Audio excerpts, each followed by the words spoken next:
আসসালামু আলাইকুম। মানুষের মাথায় যদি কোনো কারণে গুলি লেগে যায়, তাহলে মানুষ সাধারণত বাঁচে না কেন? আসুন আমরা একটু জেনে নিই। এখানে দুটো ঘটনা ঘটে। যখন গুলিটা এসে মাথার ব্রেইনে আঘাত হানে, তখন যেটা হয় primary brain injury. Brain tissue অনেকটা জেলির মতো। যখন গুলি প্রচণ্ড গতিবেগে মাথার ব্রেইনে আঘাত করে, তখন শুধু টিস্যু ইনজুরি না, এখানে একটা শক ওয়েভ তৈরি হয়। হ্যাঁ? যার কারণে ব্রেইন টিস্যু ছিন্ন-ভিন্ন হয়ে যায়। এটা গেল primary brain injury.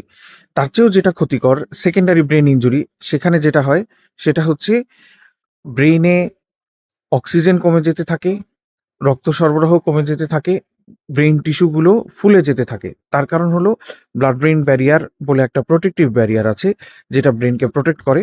Brain tissue ইনজুরির কারণে এই ব্যারিয়ারটা নষ্ট হয়ে যায়। তখন ব্রেইনের ভিতরে পানি, প্রোটিন, টক্সিন এগুলো ঢুকতে থাকে, ব্রেইন ফুলে যেতে থাকে।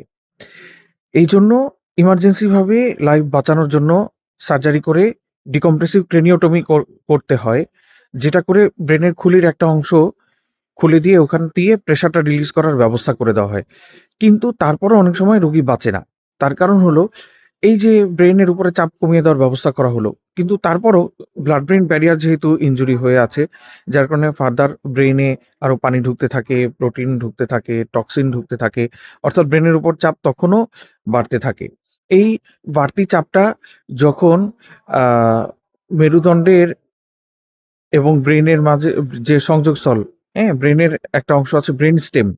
ব্রেইন স্টেমের উপরে যখন চাপ পড়তে থাকে, ব্রেইন স্টেম এটা নিচের দিকে চলে আসতে চাইলে আ আ আমাদের খুলির নিচের অংশে যে ছিদ্র আছে, এই ছিদ্র দিয়ে নিচের দিকে চলে আসতে চাইলে তখন ব্রেইন স্টেমের উপরে চাপ পড়ে।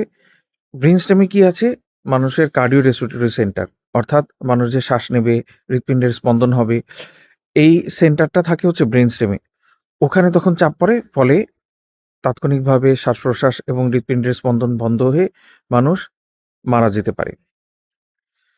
যার কারণে প্রপার ট্রিটমেন্ট নেওয়ার পরও অনেক সময় মানুষ বাঁচে না। এখন কারা বেঁচে যেতে পারে? লাকিলি যদি ব্রেইন স্টেম বেঁচে যায় বা ইমার্জেন্সি সার্জারি করে আ উ চাপটাকে কমিয়ে দেওয়া যায়। ফার্দার সেকেন্ডারি ইনজুরি আ সাপোর্টিভ ট্রিটমেন্ট দিয়ে অনেকটাই কমানো যায়।